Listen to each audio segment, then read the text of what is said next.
Bueno, entonces lo que nos interesa en primer lugar en el arte no objetual es enfocar el fenómeno de la generación de sentido, y lo tenemos que hacer desde su origen, tenemos que remontarnos a su origen. ¿Cuál es su origen del arte no objetual? ¿Y cuál es el marco en el cual se desempeña y asume esta característica de arte? Pues es el contexto y la situación de comunicación.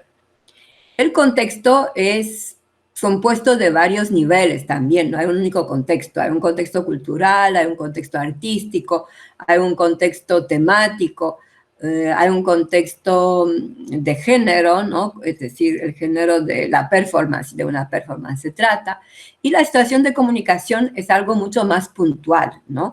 Para una muestra es pues su galería, para una intervención en espacio público es la calle en que se hace la intervención, para una performance igual es el lugar en el cual se desarrolla y quien acude a este lugar.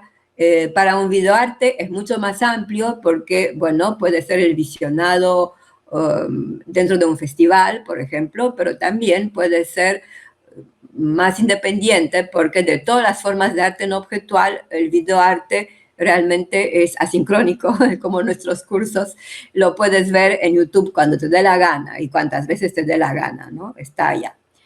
Entonces, diferenciamos el contexto de la situación de comunicación, pero las dos cosas son importantes. El contexto porque el contexto es la matriz de donde viene el sentido del arte no objetual, que tiene un fuerte componente sociocultural, ¿no? Porque pone por encima de todo la idea de comunicar y de implicar al otro, más allá de un valor intrínseco estético, más allá de la idea de entrar como sea en la historia del arte, ¿no? El arte no objetual tiene como ambición un discurso que sea consumido, ¿no? Aprovechado por el observador, ¿no? Y por otro lado, nos interesa, como digo, la situación de comunicación porque es el espacio definido en el cual ocurre esta ocurrencia, ¿no? Y tenemos que valorar la intención y el efecto. Esto a raíz de lo que hemos conversado sobre es o no es arte, ¿no? Entonces, claro, debe haber un efecto de corte artístico. Es un efecto artístico que significa que me simboliza algo, ¿no? No que es un valor intrínseco en sí, sino que es una realidad metafórica que simboliza algo que al ser humano le es importante, un estado de ánimo, un estado social, un estado de las cosas, ¿no? Que uno está viviendo, ¿no? Y tratar de ver detrás de todo eso la intención del artista. Ven, si digo intención del artista, ya supongo que el artista lo que pretende es hacer arte, pero hacer arte de otra manera, de una manera diferente, ampliando el territorio del arte, llegando a esta característica de la liminalidad del arte, ¿no? El arte se crea en el límite, en los intersticios, en este espacio que está siempre voluble, ¿no? Se expande, se achica, ¿no? Está por vibrante, ¿no? Es como un movimiento constante. Ya, entonces esto es el principio básico de un enfoque metodológico y tanto teórico como práctico de hacer una curaduría o incluso de hacer un objeto, un arte no objetual, de una creación. Por ejemplo, digamos que yo pretendo hacer una intervención de espacio público, e igual, ¿por qué lo hago en espacio público? Porque quiero que llegue a la gente con algún mensaje. Entonces sí me va a importar el contexto en el cual interviene mi propuesta y también el lugar donde voy a poner mi intervención. Digamos que así de manera práctica es un sticker que voy a poner, ya, ¿dónde lo pongo? ¿Cuántos stickers voy a poner? ¿En qué recorrido? ¿Quién lo va a ver? ¿Con quién se va a encontrar? ¿Cuál es su inserción? ¿No? Lo pongo donde hay un montón de afiches pegados, lo pongo encima o lo pongo en un lugar donde no hay nada, ¿no? Todo eso va a importar. Y igual, tengo que tener clara mi intención, saber lo que quiero hacer y qué efecto quiero provocar. Como se dan cuenta, este enfoque que es básico, y quiero que esto quede muy definido, por cierto, van a tener el PowerPoint colgado y la filmación también, ya es el punto de partida sí o sí para evaluar el arte no objetual, tanto como investigador, como curador y como creador, ¿no? Esas son nuestras tres hipótesis de actividad, de trabajo que podríamos hacer en el marco del arte no objetual, ¿no? Investigar, curar y crear. ¿Qué profundizo con eso? Estoy focalizándome en la relación dialógica. Digo ya porque he dicho que son prescripciones semióticas del enunciador y del enunciatario, que es como la presencia dentro de la obra o del acto del autor-receptor, ¿ya? Yo cuando hago un videoarte, digamos, yo no sé quién lo va a ver, pero me imagino, ¿no? Tengo una idea de cómo va a ser este receptor, o más o menos lo construyo, mejor dicho. Digo, ya, no solo construyo mi video, sino construyo hipotéticamente a aquella persona que va a ver mi video, le va a gustar y le va a importar.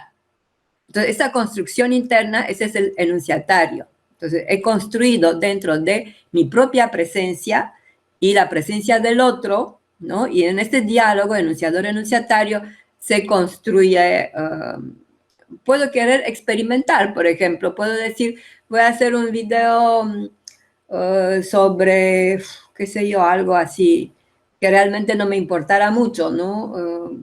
No sé, que no me importara mucho ahora.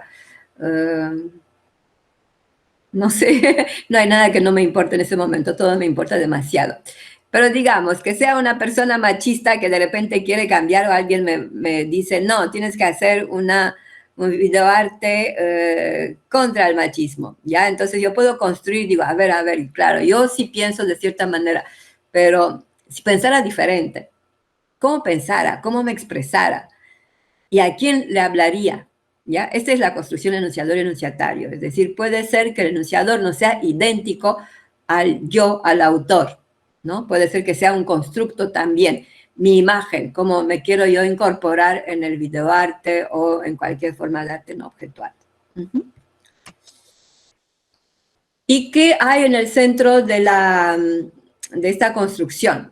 Primero, que es una construcción estratégica entre lo que quiero decir, que es el significado, y lo que se ve, que es el significante, ¿no? Entonces siempre tengo que pensar, no solo voy a ensamblar estas cosas a ver qué sale, pero incluso si hago eso, que recojo cosas de la calle y las ensamblo para hacer una instalación, igual estoy teniendo una idea, un significado en la mente que tenga que ver con el objeto cotidiano que cambia su calidad, ¿no? Se vuelve un objeto simbólico artístico, o el objeto desdeñado, despreciado, arrinconado, botado, que de repente se puede volver un núcleo de interés, ¿no? Se puede volver arte, ¿no? Me puede interesar como la reivindicación, o sea, del objeto cotidiano, o sea, del objeto desprestigiado, ¿no? Y hacer de lo más marginal, hacer lo central de un universo artístico, ¿no? Entonces, igual voy a tener una idea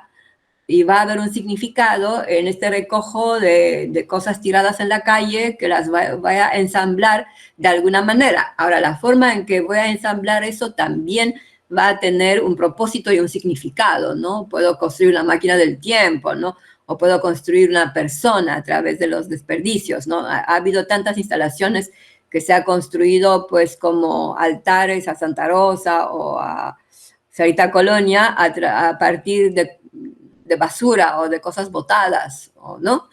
Entonces, no solo hay la reivindicación del objeto reciclado, sino también puedo llegar al significado de la figura que voy a conseguir, ¿no? Con su respectivo referente, que voy a conseguir a través de este armazón instalacionista, ¿no? ¿Por qué hablo allá de un eje paradigmático y un eje sintagmático? El eje paradigmático es de donde yo saco estos elementos. Digo objeto cotidiano y tengo allá miles de objetos cotidianos. ¿Qué voy a escoger? ¿Qué voy a recoger? Por ejemplo, en la imagen de la izquierda que ven es como un cuarto invadido por basura, ¿no? Entonces, he sacado del eje paradigmático de lo botado, de la basura, montón de todo fragmentado. No veo un frigider botado allá. No, no voy a ver allá objetos grandes, todos son fragmentos muy chiquitos, porque también es la idea de crear un mundo que parece un oleaje, porque es como una ola que se vierte en este cuarto, a partir de los fragmentos del mundo, ¿no?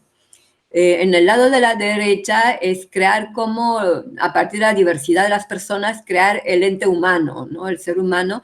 Entonces, escojo del eje paradigmático del ser humano un montón de caras diferentes, ¿no? Para armar en el eje sintagmático, que es el eje de la creación, para armar como una identidad que se forme a partir de la diversidad de las presencias humanas en el mundo, ¿no? Entonces, podemos ver tanto con objetos como con personas que estoy escogiendo elementos del eje paradigmático y las voy armando en un marco, ¿no? Que puede ser un cuarto o puede ser un marco fotográfico. Los estoy armando en tanto que es significante para que diga algo, ¿no? Entonces, este proceso es así. Una vez que he tenido esta premisa, ¿no? Porque es la premisa, la generación de sentido en su contexto de situación de comunicación, con intención, efecto y relación dialógica, voy ya a cómo lo construyo, escogiendo elementos del eje paradigmático y combinándolos en el eje sintagmático, ¿no? Entonces, es una selección, combinación de elementos. Esta construcción tiene un recorrido estratégico porque va del concepto, recorre una gramática discursiva que tiene que ver con cómo voy armando las cosas y llega a una retórica de la expresión, es decir, lo que la expresión termina proponiendo como una imagen unitaria, como un universo, ¿no? Entonces podemos ver, por ejemplo, en el caso de la fotografía, a la izquierda, que es como tengo un concepto, o sea, sobre la soledad, o sea, sobre el tiempo que pasa, o como la inmovilidad de una vida congelada, ¿no? Entonces tengo un concepto, pero en el caso de esta fotografía y de otras fotografías en este estilo, es que yo no la escenifico, no la voy creando, sino que la voy capturando. Voy por allá por la ciudad y de repente encuentro algo que funciona completamente con mi concepto.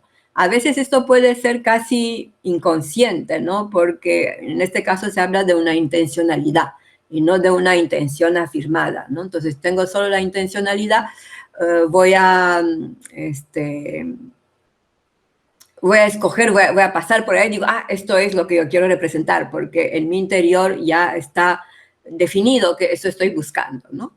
El otro es que realmente busque hasta que encuentre una imagen que voy capturando, que no he modificado, que no he manipulado y que represente lo que yo quiero decir, ¿no?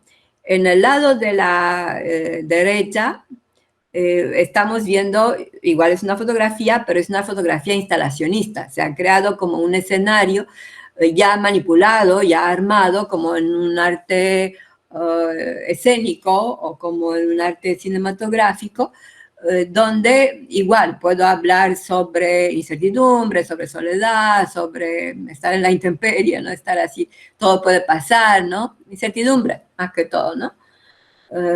También hay cierto clímax de deterioro. Escogí las dos imágenes porque las dos están como exterior e interior de cierto tipo de deterioro de la existencia, así que sin que por eso, pues no sé, se vea gente pues muerta o algo así, ¿no? Pero igual el ambiente puede sugerir eso. Entonces hay una retórica del deterioro, ¿no?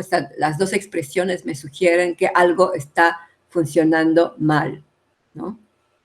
Entonces, estamos hablando de un recorrido estratégico, entonces como creador lo tengo que pensar, como investigador lo tengo que desentrañar de lo que estoy analizando, y como curador, todo lo que hago, toda la exposición tiene que tener este recorrido estratégico, ¿no? Porque una muestra de arte es una gran instalación para el curador. Es como que el curador, yo creo que la obra del curador es una obra instalacionista, ¿no? Entonces es una gran instalación cuyos elementos paradigmáticos son las obras de los artistas que participan en la muestra, Bueno, después tenemos que este recorrido generativo también puede pasar por unas estructuras narrativas, ¿no? Que es como contar algo, discurso, que es cómo, lo narrativo es un qué, lo discursivo es un cómo, y el expresivo es el resultado, ¿no? Lo que termina viéndose. Por ejemplo, en este trabajo, Construyendo Realidades, no sé si saben que hubo este asunto de supuestamente fotografiar seres sobrenaturales, que se supone que fotografías son reales. Después se descubrió que no, que las niñas lo habían prefabricado, pero lo dijeron súper tarde, cuando ya eran viejas, ¿no?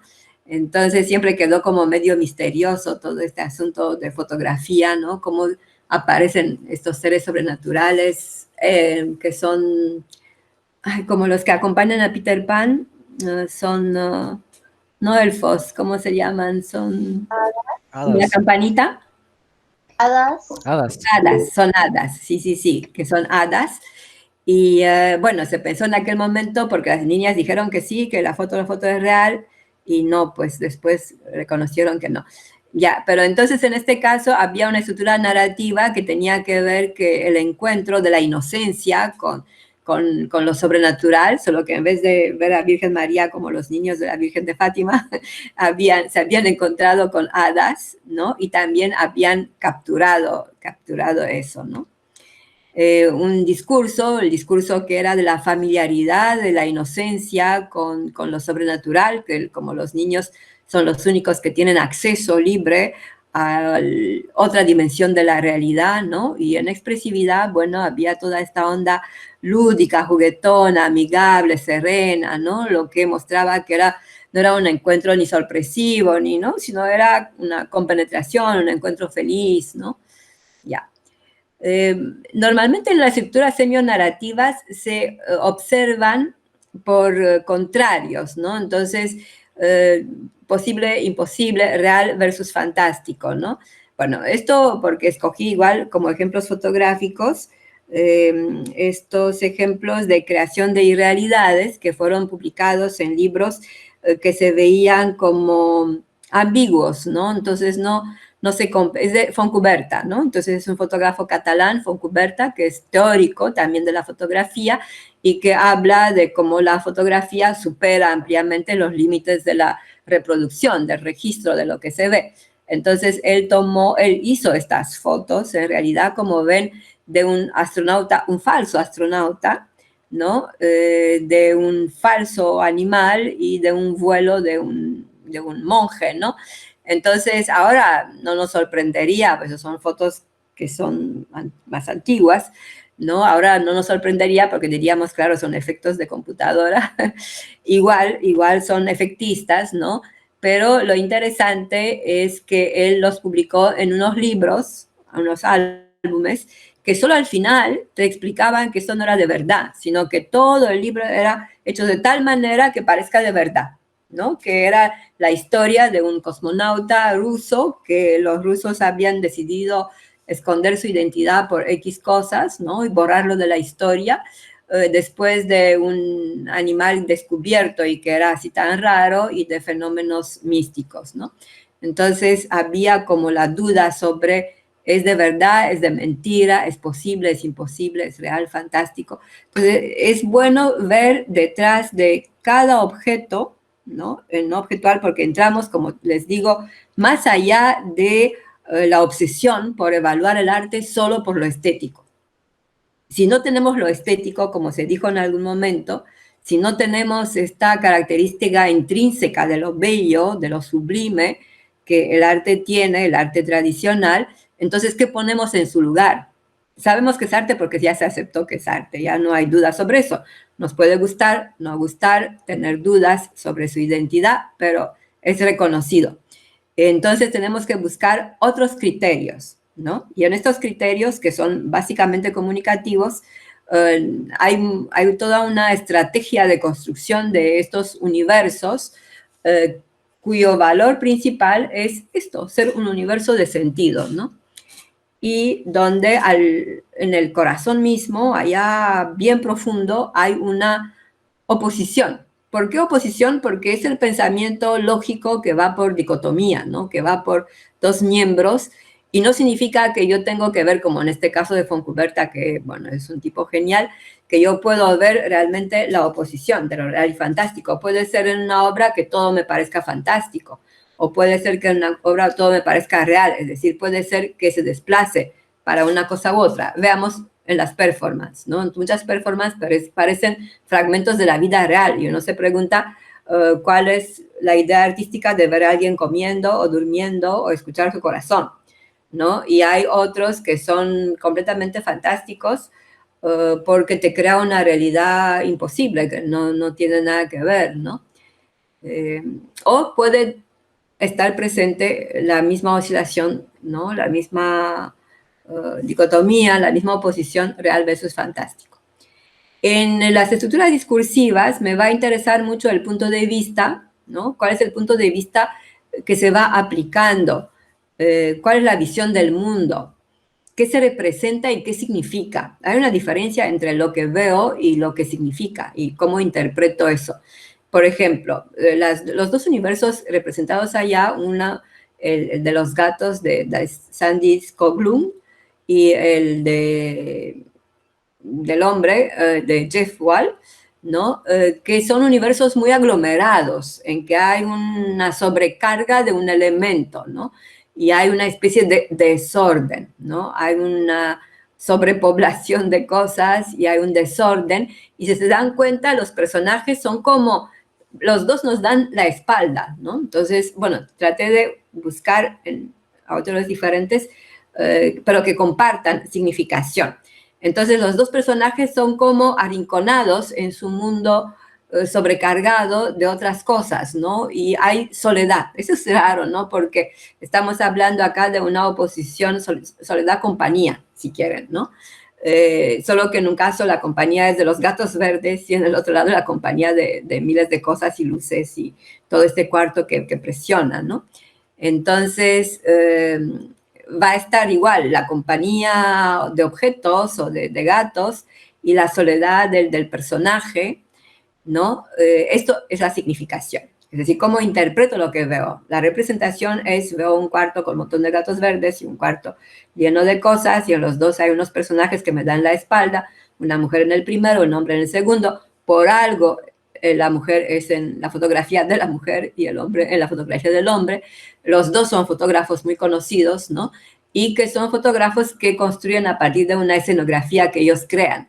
No son fotógrafos que capturan, ¿no? Que tienen un concepto y buscan en el entorno algo que coincida, ¿no? Que responda, que traduzca su concepto, ¿no? Entonces, la estructura discursiva es esto, hay un punto de vista, ¿no? Que es como inmersivo, ¿no? Porque estamos entrando en la intimidad de estas personas, pero que se resisten porque están de espalda, ¿no? Pero allá estamos, tipo mirón, ¿no?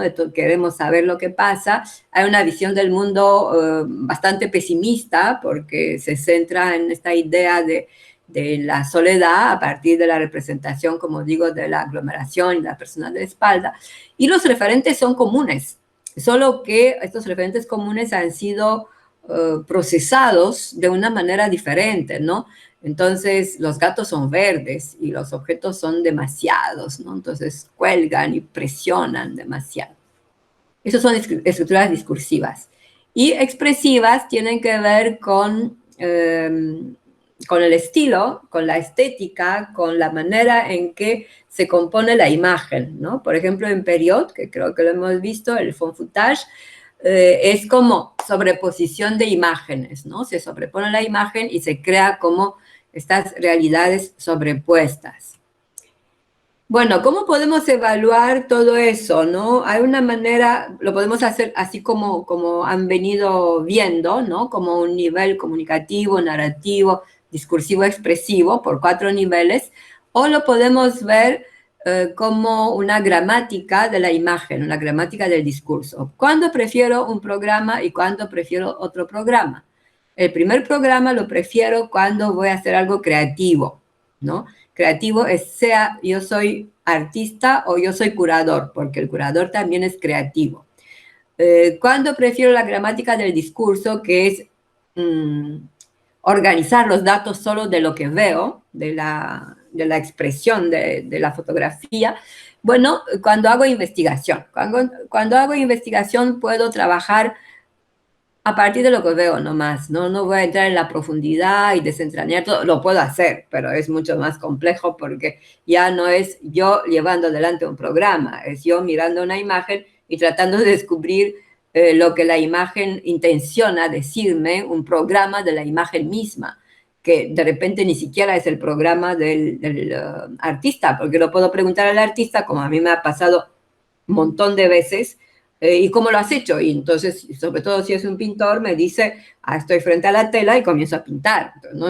No hay ninguna, quiero comunicar, esa es la oposición narrativa que está en el corazón de mi cuadro, y después hago el discurso, y después, no, eso ni que sea, excepto que haya estudios semióticos del artista, ¿no? El artista, entonces, si yo aplico el primer programa, efectivamente, es un programa de profundidad y lo puedo aplicar en un artículo científico de envergadura o en una tesis, por ejemplo, porque es hacer una hipótesis. Yo no puedo saber exactamente cómo esta imagen se ha creado, pero puedo suponer, ¿no? Hago una hipótesis de que su programa ha sido eso y se ha desarrollado así. En cambio, puedo hacer, en la gramática del discurso, puedo identificar por rubros, puedo identificar su construcción y su funcionamiento, porque la gramática del discurso se refiere más que todo al funcionamiento de la superficie de la imagen fotográfica en este caso, ¿no? Ese es un proyecto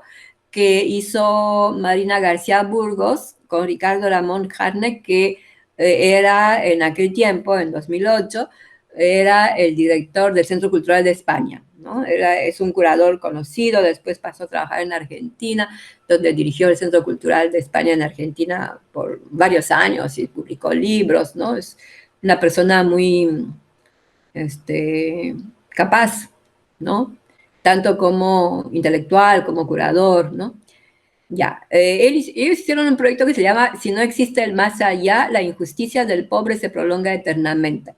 Entonces habían compuesto su colectivo y lo que hicieron, invitaron a una familia de unos artesanos andinos que venga a Lima y los ubicó en diferentes lugares en que supuestamente ellos no iban a entrar nunca. Ya, que podría ser el Parlamento, podría ser una super tienda o la ópera, al pie del avión presidencial y cosas por el estilo, ¿no? Fue muy criticado este proyecto porque decían que son situaciones inverosímiles, ¿no? Y que además toda esta familia que había aceptado colaborar en el proyecto estaban vestidos con unos trajes que no eran tampoco sus trajes del día a día, ¿no? Que eran unos trajes como, así como de imagen, ¿no? Entonces, bueno, aparecen por diferentes lugares. Entonces, en ellos se puede ver, bueno, la pragmática, comenzando por eso, que es el efecto que me hace, ¿no? Que es un efecto de sorpresa y que me obliga a descifrar por qué estas personas se encuentran en lugares en que supuestamente no es su vida cotidiana. La sintaxis me obliga a ver cómo se los posiciona, y observamos que siempre están como juntos en fórmulas casi, ¿no? Como semicírculo, rectángulo, ¿no? Como un grupo unido, ¿no? Que no se separa, ¿no? Y normalmente en el centro de la imagen, ¿no? Entonces, como forman siempre el centro. Y la semántica, que era, bueno, que representa cada elemento, ¿no? Entonces, ellos representan la población andina, ¿no? Y el otro significa una sociedad de las altas esferas, ¿no? La tienda de lujo, el aeropuerto, ¿no? El balcón de la ópera, ¿no? Cosas así. El avión. Bueno, entonces, ¿qué hace el arte no objetual en la pragmática? En primer lugar, trata de liberarse de los parámetros del arte tradicional. Por ejemplo, para Luz María Bedoya, esa es una fotografía de captura, ¿no? No es una fotografía que ella la ha armado, ¿no? Pero no es nada que cambie tu visión del mundo, por ejemplo, ¿no? Una fotografía que te revela algo, ¿no? Entonces, incluso ella en aquella época hacía instantáneas, ¿no? Y todo el tiempo, así, en el recorrido de un viaje de Lima al norte, ¿no? Entonces era capturar la realidad y hacer una especie de secuencias en encuadre, ¿no? Casi como encuadres cinematográficos, ¿no? Que mostraba que esta arena que era siempre lo mismo, con algunos pequeños accidentes, incidentes, ¿no? Entonces, en este caso, el valor pragmático era la diferencia de una foto tradicional que pretende decirte algo como sea. También fotografías que este era, ¿no?, el recorrido, miren, así como si fuese un registro fotográfico y que yo recuerde, también se hizo desde la ventana del carro, ¿no? Así como un registro a medida que se avanzaba, ¿no? Ella después ha aplicado este mismo procedimiento al ambiente urbano, ¿no? Capturando también presencias, porque eso es capturar presencias sin querer decir algo, excepto que yo diría que, bueno, la soledad absoluta y todos estos caminos que se estrechan, ¿no? Como una sensación medio de cárcel, pero ya, pues esto es como la facultad del crítico que siempre trata de encontrar un significado, ¿no? Entonces, es trabajar como la fotografía alternativa. En sintaxis, por ejemplo, la fotografía, el ejemplo más contundente es una fotografía de tipo collage, ¿no? En que estamos trabajando, ¿no? En este caso es un collage de collage, ¿no? Se dan cuenta, la superficie de la cara y del cuerpo bien es la capa superior y se jalan cosas y se ve pues la carne. El término es de collage en este caso, ¿no? Es el contrario del collage. El collage es sobreponer, el de collage es romper, jalar la primera superficie para ver lo que hay atrás, pero lo que vale es la sintaxis combinatoria híbrida de estas dos capas, ¿no? Entonces, en este caso, sí me interesa la sintaxis, ¿no? Bueno, la sintaxis puede ser también de esta variedad de tratamientos de Mona Lisa, si los tomo como un conjunto, pero también si los tomo a cada uno en parte, ¿no? Entonces, cada uno ha tenido una intervención sintáctica diferente, se han cambiado elementos, ¿no? Yo digo que en principio la misma mentalidad es de collage, ¿no? Solo que no se trata de que estoy pegando cosas encima de algo, sino que estoy reemplazando elementos, ¿no? Entonces lo pongo en el mismo nivel, pero la mente, el pensamiento sigue siendo de collage. Y la semántica se puede conseguir de muchas maneras, pero recuerden que el arte no objetual es un arte es un contraarte, ¿no? Con respecto a las cosas ya establecidas.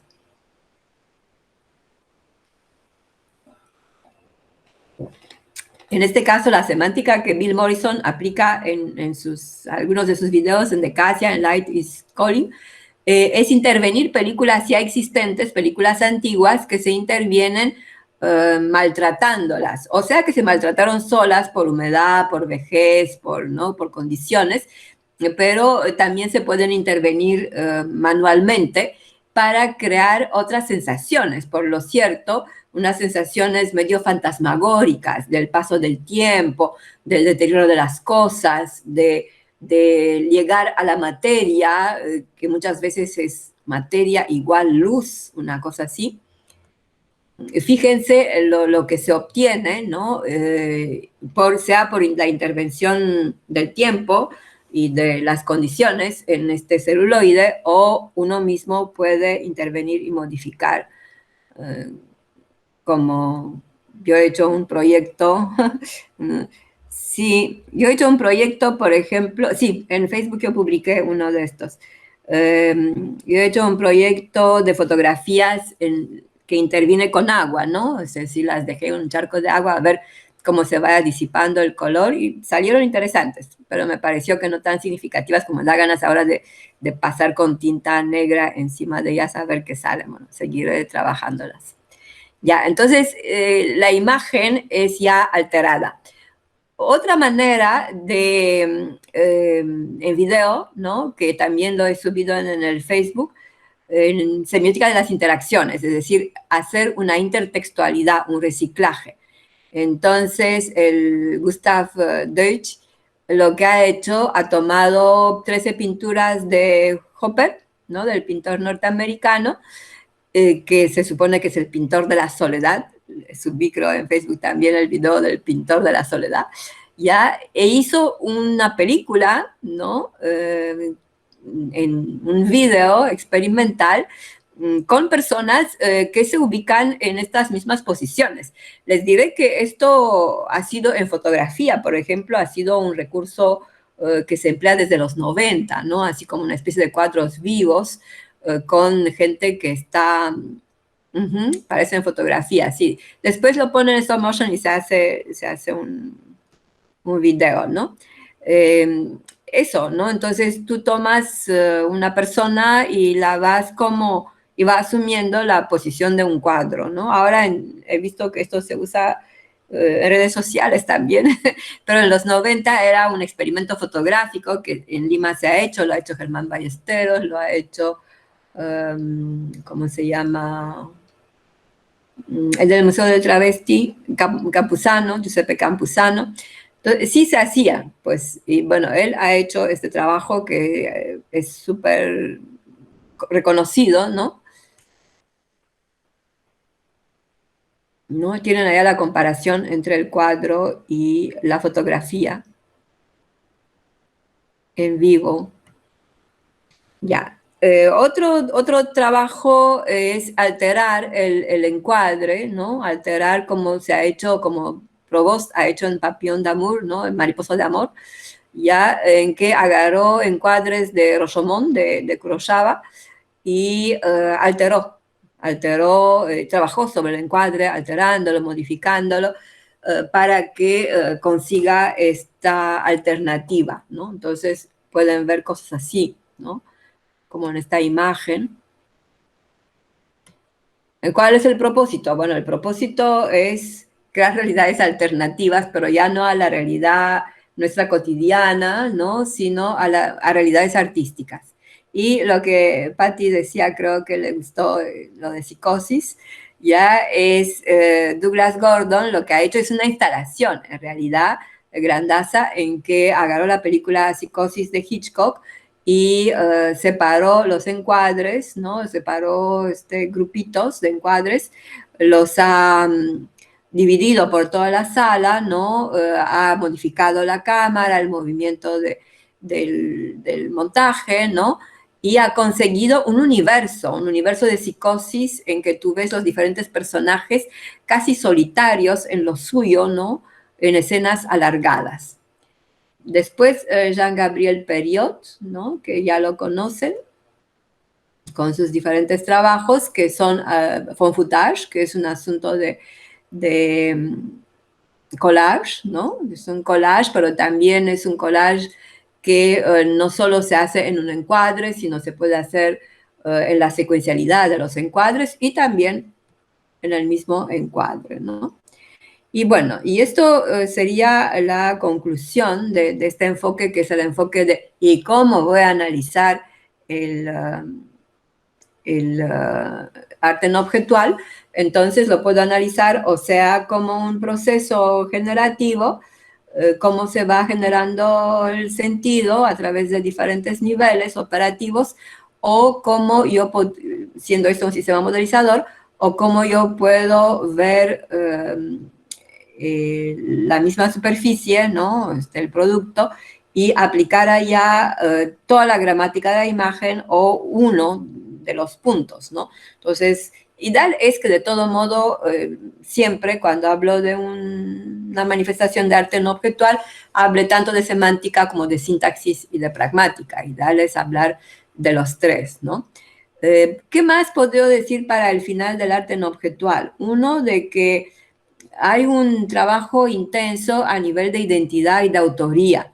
Se han dado cuenta que hay mucho trabajo que tiene que ver aparentemente con el azar o con usar los productos del otro.